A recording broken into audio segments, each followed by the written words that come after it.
Welcome to the QB Chronicles, an SMU football podcast with Garrett Gilbert and Kyle Padron. Join former SMU quarterbacks Garrett and Kyle as they break down each week's game, offering insights from their own experiences on the field. In addition to game analysis, we'll also bring you special episodes featuring interviews with past and present SMU players, sharing their stories and perspectives. Whether you're a diehard Mustang fan or just love football, this podcast is your go-to source for all things SMU football. Pony up!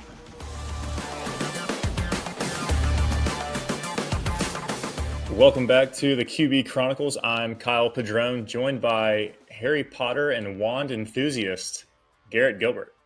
Garrett, what's up, man? I'm glad that you gave me a little bit of warning that this was coming last night, because I'm not sure how I would have responded.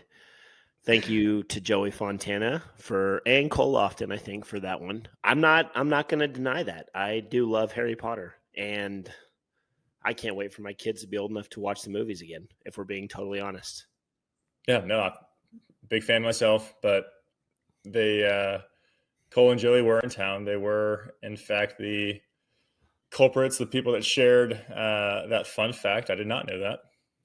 And then Kylie confirmed and approved the use of the intro. So I appreciate the blessing appreciate from Mrs. you Gilbert. Consulting with her.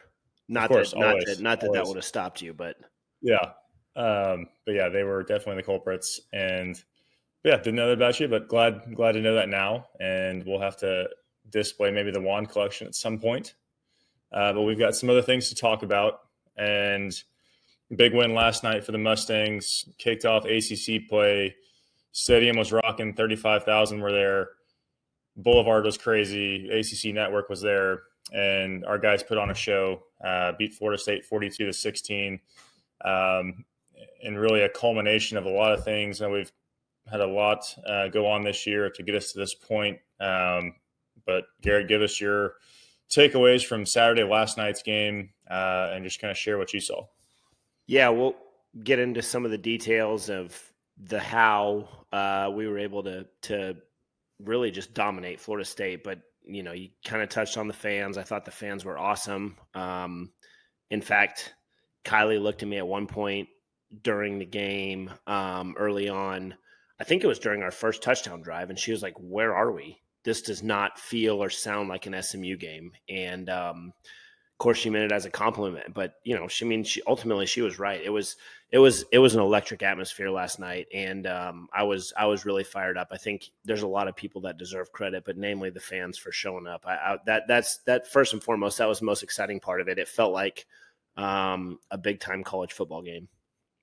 And that was a lot of fun to be there for. A game that was close at halftime turned into a runaway. It was a dominant victory. I don't know. I'm drinking the Kool-Aid now. Right there with you, drinking it heavy too. Quick recap. Offense 480 yards total offense, 254 through the air, 226 on the ground. Pretty balanced attack throughout the night. Kevin, another efficient night. Maybe a little sexier than what he did against TCU. 3 touchdowns, no interceptions, but still played within the system. Thought he had a good, clean game again. Got RJ involved, a couple touchdowns in the second half. You got to mention the Southlake guy. Always, Dragon Pride. And then the flea flicker. After a turnover, got a 6-play drive. Flea flicker, get Jordan Hudson back involved. Another touchdown there, and then defense, complimentary football, again, club takeaway, forcing another 3 turnovers, scoring on defense as well, 82-yard touchdown return with Kobe Wilson. And shout out to McGill and Ahmad Walker as well, 3 interceptions. But club takeaway has been active all year, and again, Saturday night against Florida State. And then the scoring off of turnovers, we keep seeing that weekly, it seems, which is huge for the offense, but it also, when we create turnovers, if they don't score, it gives the offense typically a shorter field, and then it builds momentum. And I think we're seeing that over the last couple of weeks. Our offense seemingly is starting to click a little bit more, and the defense just keeps giving them opportunities to go score points and get the ball back. And getting some points off of those turnovers is always huge. Yeah, 21 points off of turnovers, one of which obviously was a pick 6, but then the other 2 turnovers, we went right down the field and scored. And that's huge in any football game. There's a lot of little games within the game. I actually think I heard My wife commenting to you last night about SMU choosing to receive instead of defer. And, you see a lot of teams defer so they can get, try to get the ball at the end of the half and then go score again. But when you score 14 points without the other team, of course, in this case, in turnovers case, the other team does get to see the ball. But when you score 14 points in a row and do it 3 times, it's demoralizing for an opponent. Yeah. And we did a fantastic job of that. I think the flea flicker was fantastic. Being able to score on defense is fantastic. And then being able to start the second half, again, opportunistic, certainly. I think DJ had a tough night, but throwing the ball right off his tight end's face, masking up in the air, and being able, and then for us to be able to put that in, we get the ball, we return it down in tight, immediate holding penalty, and then a nice, great throw from Kevin on a fade to RJ that we saw later in the third quarter as well for another touchdown. Those are huge plays, and they're game shifting, game changing plays. And we made all of them last night. That was encouraging to see. And that's what good teams do. They step on your throat whenever you got them down. And I thought the game had a chance to be a tight ball game. It was 14-9 at halftime. There was some back and forth going on early in the game, and then Florida State made some mistakes, and we did not let them get away with it. We took advantage of it. We stepped on their throat. We put our foot on the gas, and the next thing you know, it's 35-16, and really the game's out of reach. Yeah, no, spot on. A couple things to clean up. Obviously we've had some issues in the punting game this year. Snap it over, punter's head in the end zone for a safety. Obviously, you clean that up. We get into, going on the road for the month of October. Got to avoid some of those things. But overall, defense is doing their thing and playing inspiring defense, flying around. They're physical. You could hear a bunch of the hits. I know we had a full, capacity crowd last night, but you could still hear some of the hits, and they're flying around, putting hats on the ball, and hats on hats, really. But and then offensively, I think there's a certain confidence and swagger coming with Kevin. It seems like the passing game's starting to pick up a rhythm. And obviously, I think we got Roderick Daniels in there, 15 carries for 53 last night. But Brashard with another 100-plus game, 129 yards on the ground, and a touchdown to get the game started on the first drive. But talk about Kevin. I thought he was good on third down, especially really in the first drive. I think we converted on 3 third downs. We were 8-15 as a team. But just talk about what you saw from him, some of the poise, creating outside the pocket. What were your thoughts on Kevin last night? Yeah, well, specifically third down, just like you mentioned, when we were playing, our goal was always 45% on third downs overall. So anytime you were above that, it was a good day on third down. And being able to stay on the field, extend drives, let your defense rest, wear the other defense out. Those are big time plays. And I thought Kevin did a really nice job staying calm in the pocket, making the right play almost all night.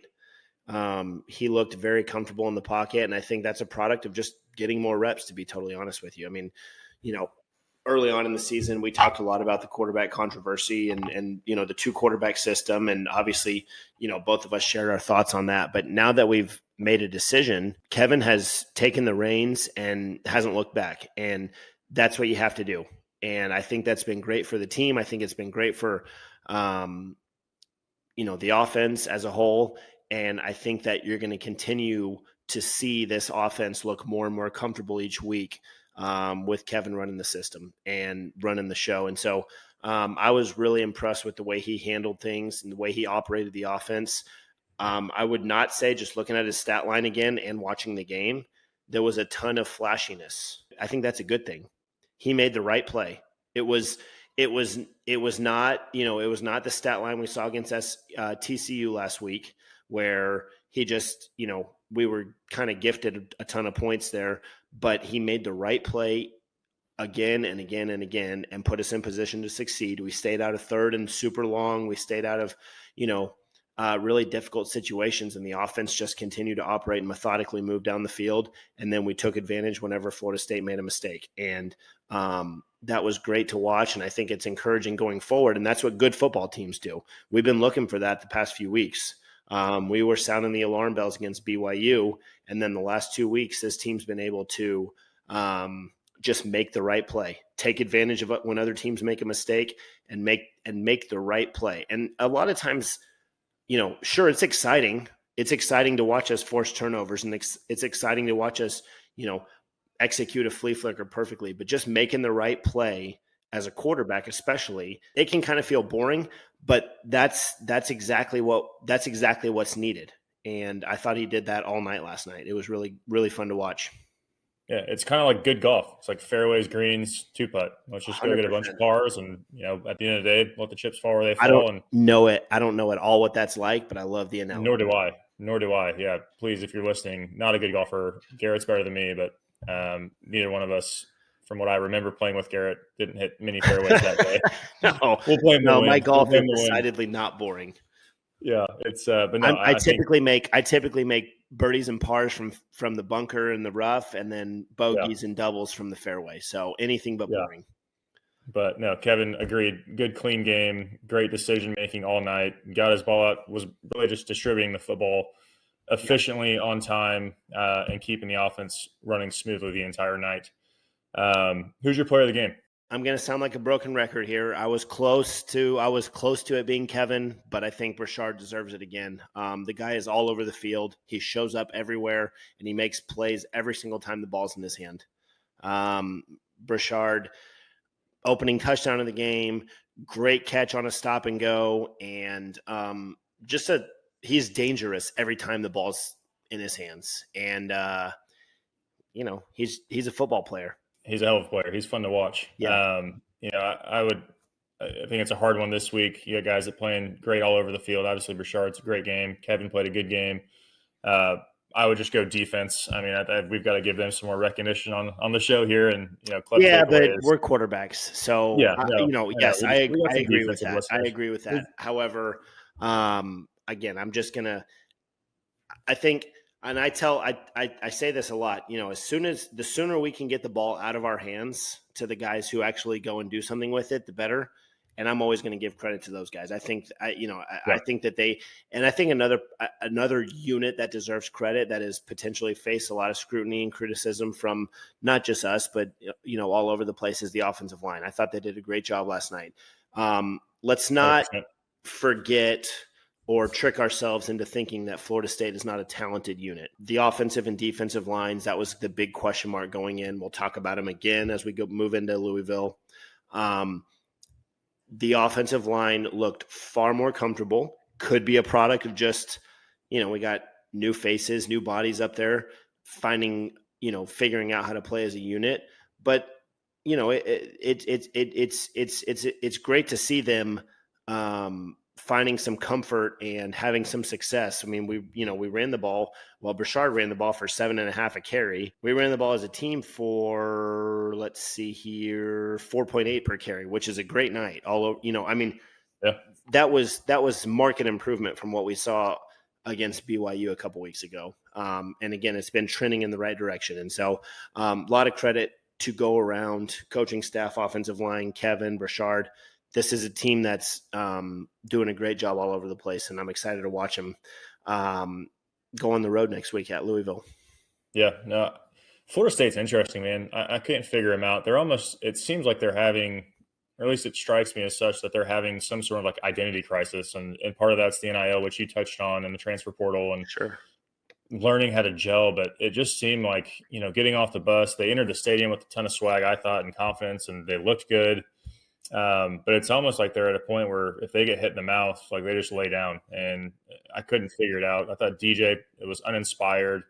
I know he had a couple balls get batted up, one that Ahmad Walker picked off, but just uninspired football. And really the last 2 weeks, TCU was kind of the same way. They kind of laid down the second half after, kind of took some of the momentum out of them after responding in the third down. But Florida State just kind of struck me as the same way, as, really uninspired football. And I don't know what Norvell does to correct that. It seems like some of those guys that have transferred in and a lot of new faces have just not bought into the program and the culture there. And, I may be wrong as of last week saying that, they might be a bowl team, but if they play like that going forward, that's uninspired football is not good football. And that's certainly not going to get you to a bowl game. But not to take away from our win, I think we killed the will. And we forced them into that situation because we're the better and more dominant football team, hands down.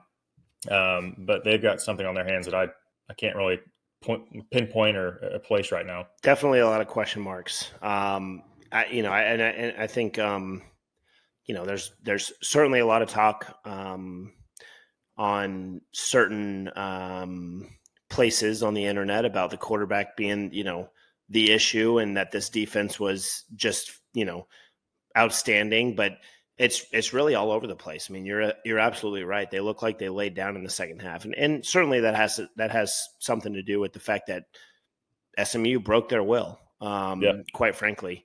And I don't know where they go from here. You look at their first 4 games, and each one of them was close.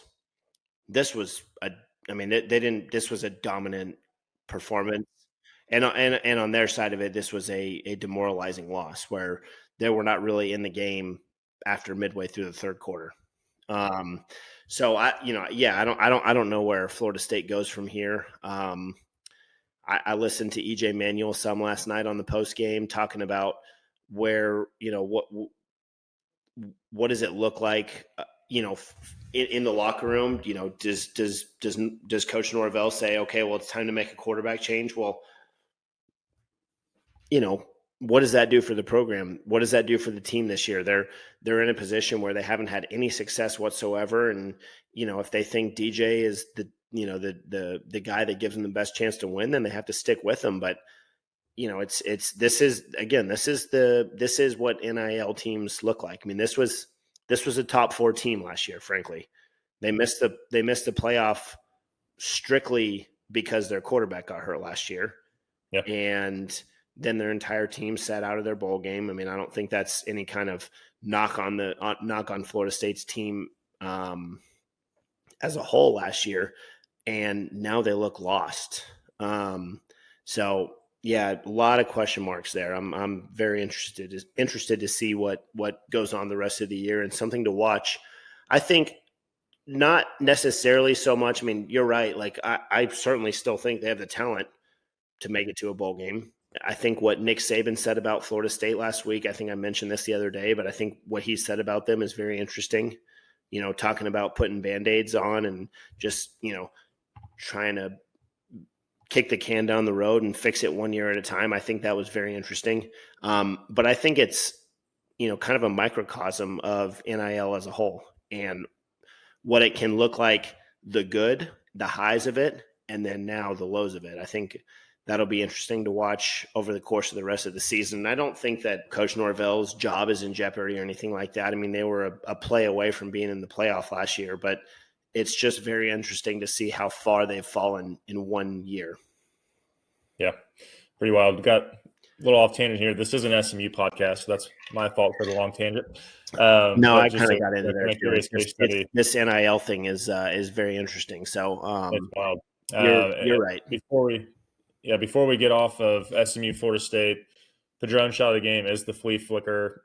I love the play call, off of a turnover, across the 50-yard line. Let's go take a shot and do it in a creative way. And Lashley, I feel like he's hitting a rhythm with his play calling too. I might add from, we were fairly critical, or at least I was a few weeks ago against BYU, and trying to spark some creativity and utilizing motion, moving the pocket for Kevin. And I'm very impressed on my end with play calling the last couple of weeks. And this play call specifically, I love it. Be aggressive, just cross over, half field to 50-yard line and take a shot and execute the, trick play well, flea flicker, nice toss back to Kevin and lob it up there.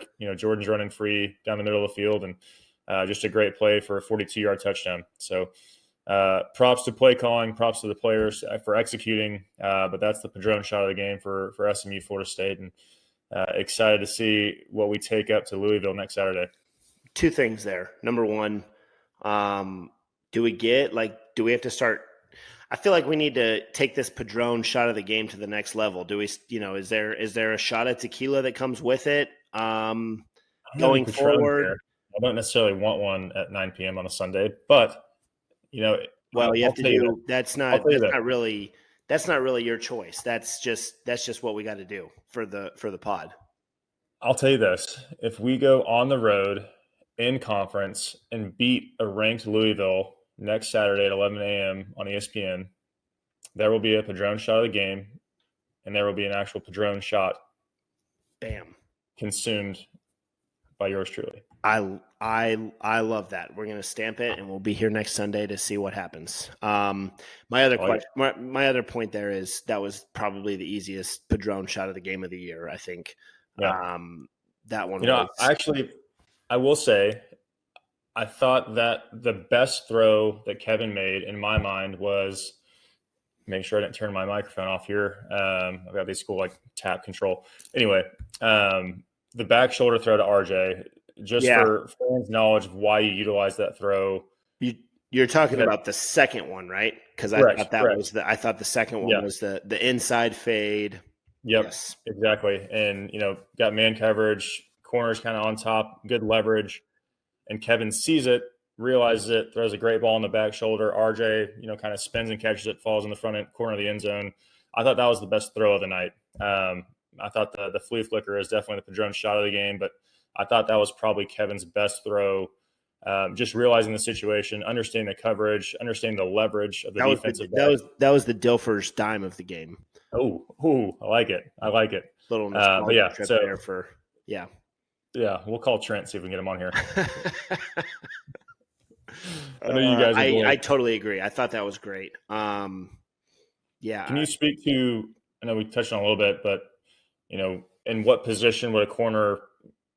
Do you make that pre-snap? Is it during the play? Like, how do you see when to use a back shoulder throw versus when you make the decision, kind of put some air on it and let RJ run under it? The biggest thing on a back shoulder, this comes from Coach Jones, was you tell the receiver you have to run to win. You run to win over the top. So in this case, for those that saw this play last night and actually the play before, very similar idea.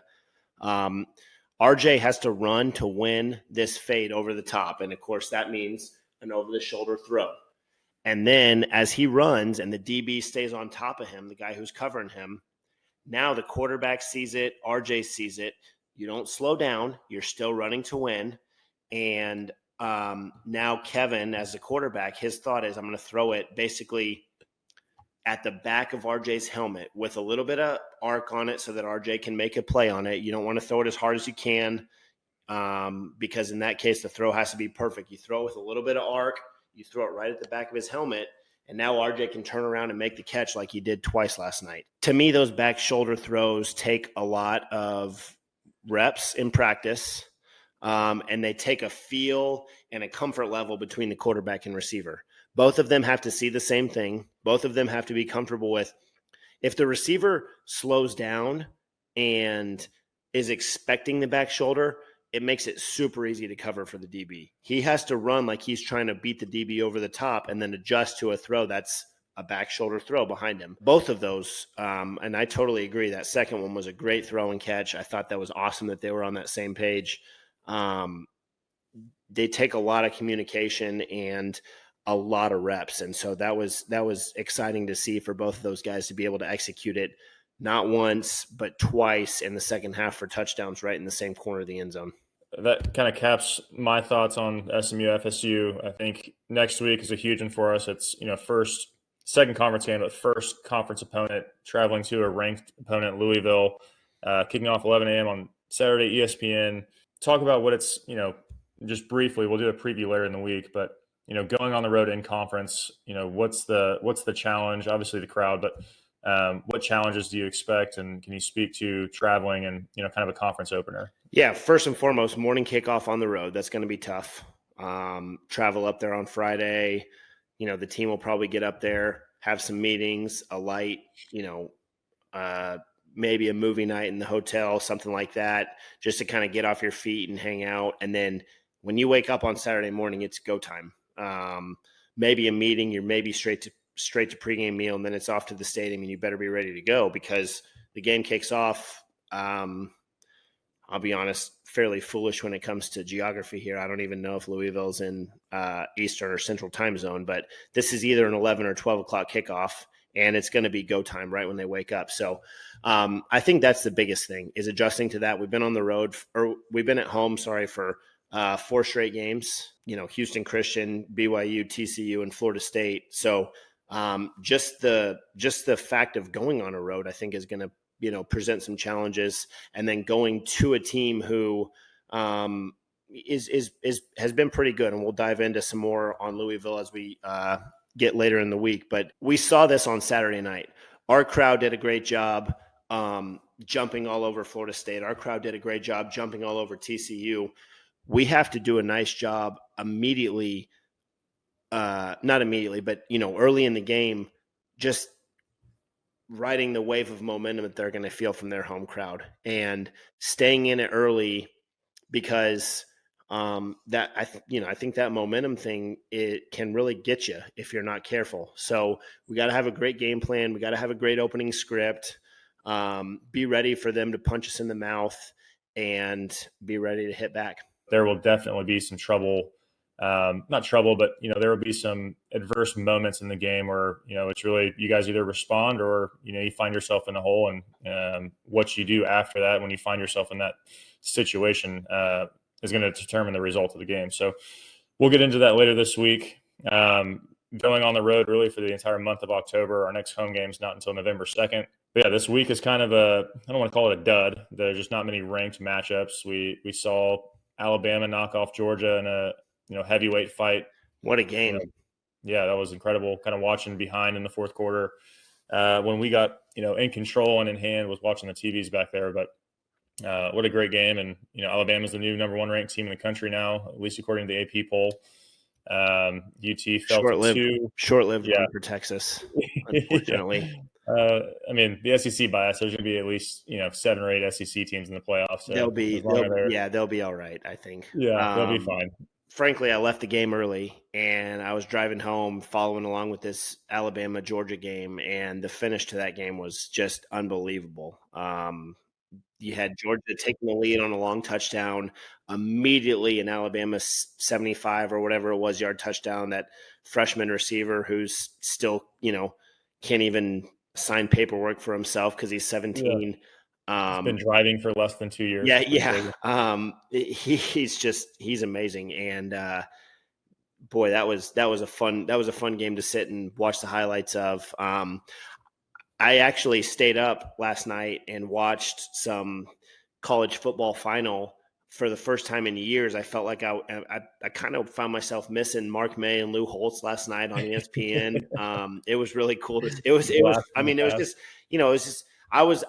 be totally honest, I was excited about watching the SMU Florida State highlights. And I think that says a lot about where we're at as a program. So the Bama-Georgia game was great. There were a couple other exciting games, but I was excited about seeing them on ESPN talk about our big victory. And I think that's something that we can be excited about going forward. I'll close by saying apologies for the Florida State tangent, but that it was fun to watch us go beat a big time program. And I think college football is in a really interesting place right now, and I'm excited to see where the ponies go from here. No, that was my tangent, not yours. Well, I took it and ran. Yeah, I like it. That's fine. It's our show. We do what we want here. That's exactly right. Any games, I think we've only got one really ranked matchup. Mizzou's going to College Station to play A&M, but any games that you're going to be looking to? Let's see here. See if I can get my Wi-Fi to work. Can we just briefly talk about the ending to that Miami-Virginia Tech game? Set the stage for the listeners. Yeah, that Missouri-Texas A&M game will be interesting. Did you watch that Miami game? I did not. So Miami takes the lead late in the ball game, and Virginia Tech drives the ball back down the field, and they throw a Hail Mary from about the 30-yard line. One of their receivers goes up, catches the ball in the air, comes down with it, and as he comes down with it, or after he comes down with it, I think it's still inconclusive, the ball pops out, and a Miami player comes out with it. Well, they call it a touchdown on the field. Go to review, and my initial thought was this ball's incomplete, but I still do not know after watching 100 replays of this. There was not one good angle. They come back and overturn it and give Miami the victory on an supposed incomplete pass. But it was a wild Friday night ball game. It could have completely shaken up the ACC race, but as it turns out, Miami just walks away with the victory. And I thought it was interesting that they overturned it because I'm not entirely sure there was a definitive angle that says, oh, no, he didn't catch it. I thought it was incomplete, but I wasn't, so I don't know. It was a wild finish on Friday night. That's my last little tangent for the evening. I'm looking forward to Missouri, Texas A&M, and I'm looking forward to Louisville, SMU. Yeah, my takeaway from that story is that it's 2024 and we're still not certain what a catch is. How can you possibly know? You're exactly I'm right. not sure we're going to have a full understanding of what a catch is in our lifetime. I don't know that we ever will. A couple other games. We've got a Atlantic Coast Conference game, coast to coast. Miami's going to Cal next week.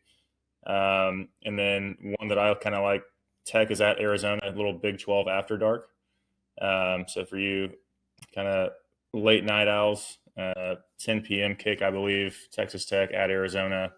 Yeah, I will not be Miami Cal's late at night too. The Hurricanes opening as a 12-point favorite on the road in Berkeley. My dad played at Berkeley, not the most hostile environment in the world, but it'll be that one will be fun to watch too, and major ACC implications early. Yeah, I'll catch that one on Sunday morning. Me too. Yeah. Love it. Well, look forward. We'll be back with a preview for Louisville later this week. But to everybody listening and SMU faithful, great job on Saturday. And shout out to players, coaches, and the entire program. What a great night for the community. A lot of big names were there, but just a special night for SMU in a lot of ways. And look forward to seeing where this season goes. Yeah, absolutely. I second all of that. Great night. Let's keep the train rolling.